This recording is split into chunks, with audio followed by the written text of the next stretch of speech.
और अल्लाह तबारक व तआला का गज़ब कैसा है, अल्लाह तबारक व तआला का गुस्सा कैसा है, अल्लाह की पकड़ कैसी है कि इंसान को जलाने के लिए ये दुनियावी आग ही काफ़ी थी। हम तजर्बा करते हैं कि अगर आग के अंदर कोई इंसान कूद जाए, छलांग लगा दे, तो 2, 4, हद 5 मिनट के अंदर वो जल के राख हो जाएगा। तो इंसानी जिस्म को, इंसानी गोश्त को, इंसानी हड्डियों को जलाने के लिए ये दुनियावी आग ही काफ़ी थी। लेकिन इन्ना बत्शा रब्बिका लशदीद, अल्लाह की जब्बारियत और कहारियत अपने मुखालिफीन के लिए, अपने दुश्मनों के लिए, अपनी मुखालफत करने वालों के लिए, अल्लाह के अज़ाब को दावत देने वालों के लिए फिर कैसी है कि अल्लाह तबारक व तआला ने जहन्नम की आग ऐसी शदीद, अलीम और दर्दनाक तैयार कर रखी है जो उस दुनियावी आग से 70 गुना ज़्यादा गर्म है। अल्लाह हम सब को उस जहन्नम से महफूज फरमाए, अल्लाह हमें उसकी ज़ियारत से भी महफूज फरमाए।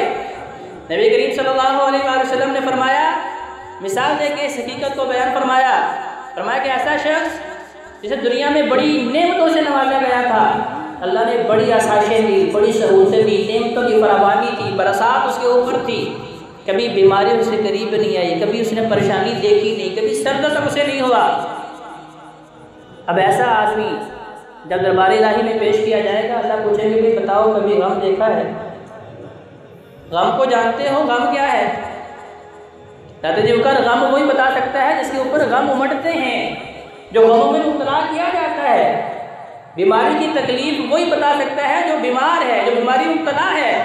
वरना देखने वाला तो कह सकता है ये तो ड्रामे लगा रहा है, इतनी बड़ी बीमारी नज़र तो नहीं आ रही जितना ये ड्रामे लगा रहा है।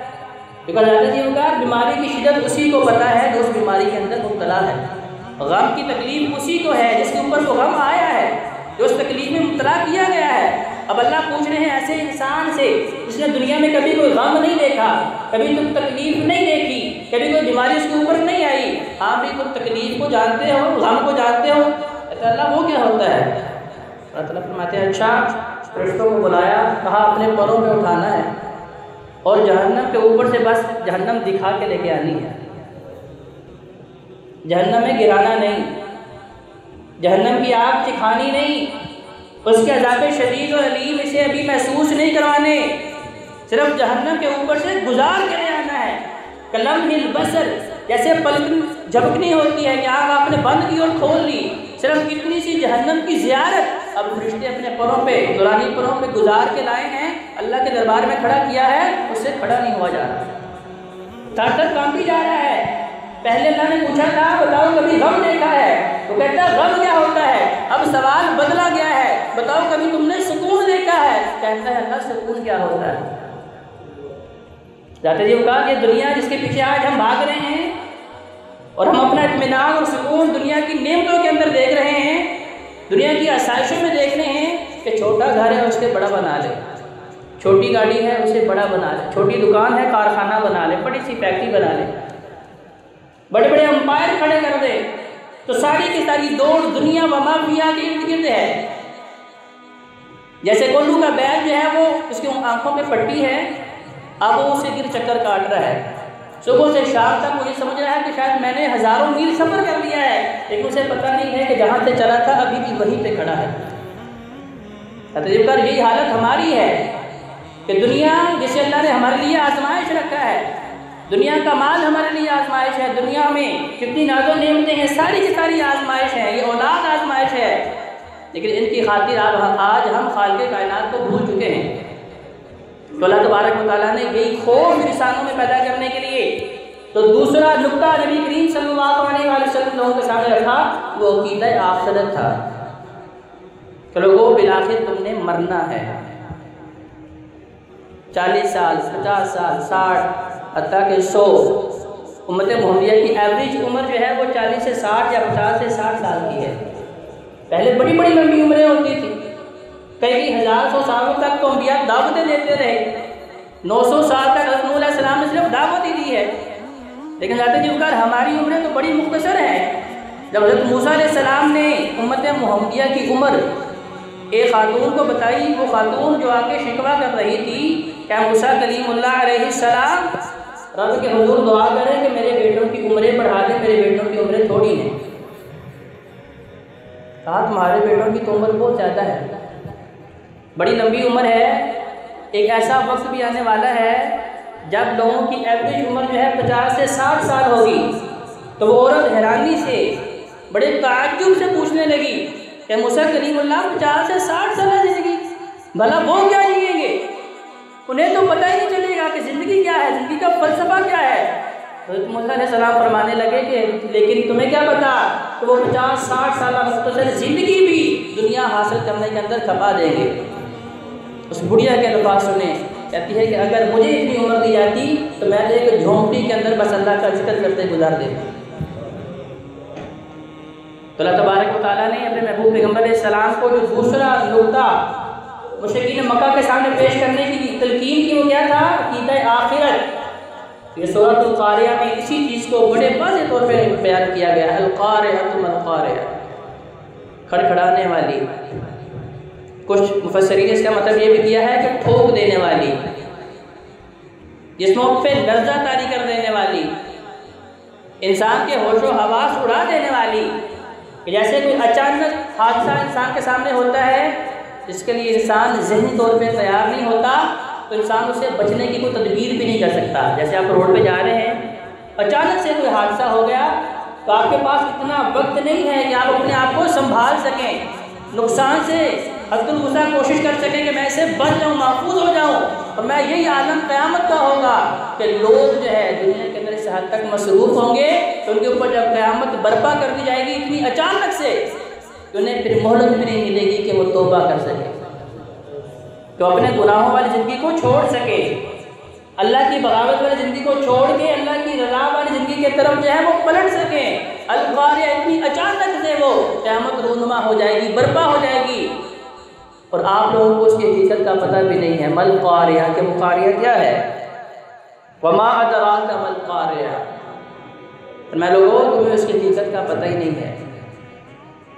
तो क़यामत की सख्ती क्या है, उसकी हैबत क्या है कि जब हम बज़ाहिर कुरान में पढ़ते हैं या महबूब पैगम्बर अलैहिस्सलाम का फरमान सुनते हैं तो चंद लम्हात के लिए हमारे ऊपर लर्ज़ा तारी होता है, रोंगटे खड़े होते हैं, दिलो दिमाग में अल्लाह का खौफ पैदा होता है।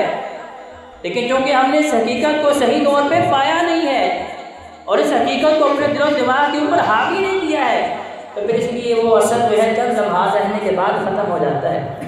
वमा अदराका मल-क़ारिया, लोगों तुम नहीं जानते कि उसकी असल हकीकत क्या है। सिर्फ 2 निशानियाँ उसकी अल्लाह तबारक व तआला ने बयान फरमाई। यौम यकूनुन्नासु कल-फ़राशिल मबसूस, आज का इंसान जो ये समझ रहा है कि मैंने बड़ी तरक्की कर ली है, मैंने बड़े साइंसी मराहिल तय कर लिए हैं, चाँद तक मैंने रसाई हासिल कर ली है, ताकत सरा ज़मीन के छुपे हुए भेद मैंने जान लिए हैं। नौजवान ये समझ रहा है कि मेरे पास इतनी ताकत है कि मुझे कोई ज़ेर नहीं कर सकता।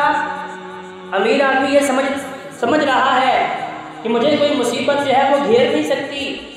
लेकिन हज़रत वक़ार, ये ज़िंदगियाँ, ये जवानियाँ, ये मालो मता, ये जाओ हशमत, ये ओहदे, ये रिश्ते, ये नाते, ये सारे के सारे यूँ ख़त्म हो जाएंगे। कलम हिल बसर, जैसे आँख झपकी जाती है।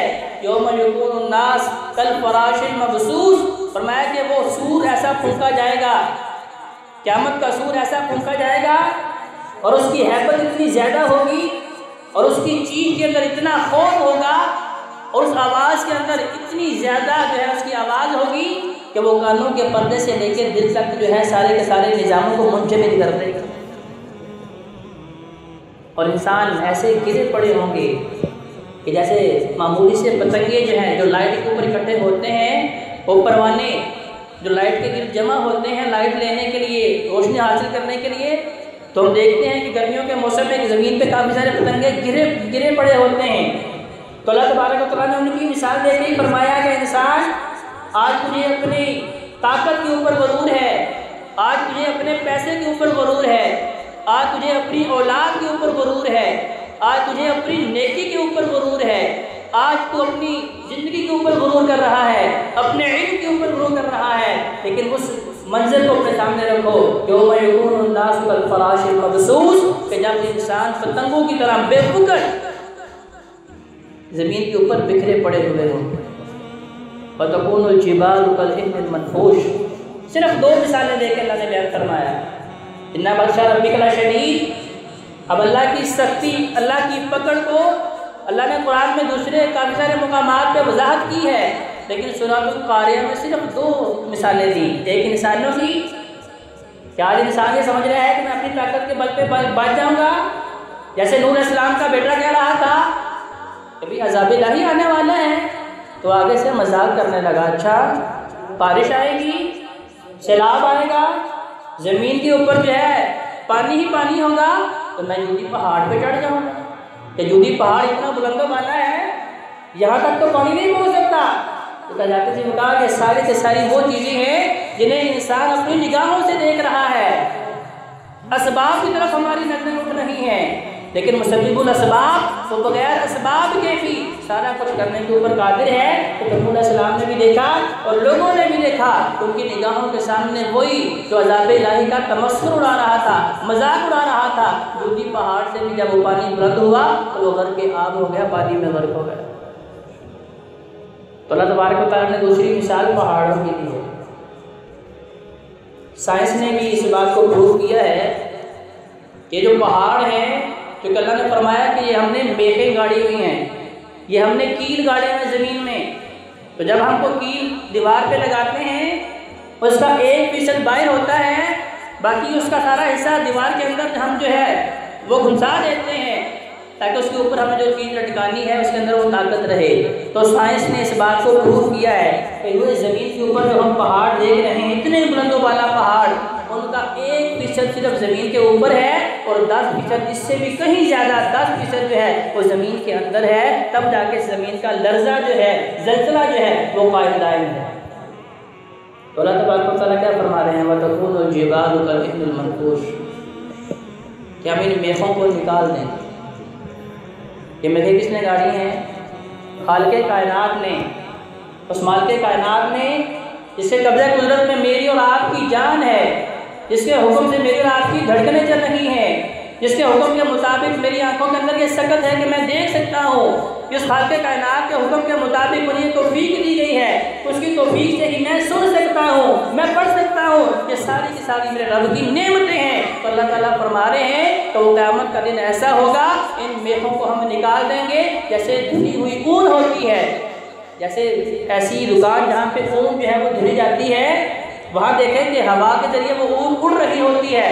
तो इससे भी कहीं हल्की चीज़ अल्लाह ने पहाड़ों को बना देना है और ज़मीन पे ऐसा शदीद ज़लज़ला जारी होना है। तो मैं उस ज़लज़ले को देख के इंसान भी कहेंगे कि ये तो बड़ा अजीब ज़लज़ला है।